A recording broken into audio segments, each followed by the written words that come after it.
রাখেন, বরবাদ টুতে আপনারা রাখবো, নিশ্চয় রাখবো, তো এই অ্যাক্টর হিসেবে না, খাবার টেবিলের খাবার হিসেবে। কি কও তুমি? হ্যাঁ, দেশে ঠান্ডা ভাইরাল হওয়ার পর থেকে দেশের পাবলিকরাও আমাকে ধরে ধরে খাওয়া শুরু করছে। অনেকে তো ঠান্ডা ভেবে বেচারা ঘুষাবেও ছাড় দিতেছে না, ঘুষাবও খাইতেছে। কও কি সৌদির কফিল কি বাংলাদেশে বললো নাকি?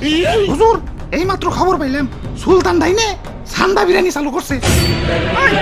এতক্ষণে কাম হইছে, বংশ তো নির্বংশ হয়ে যাবে।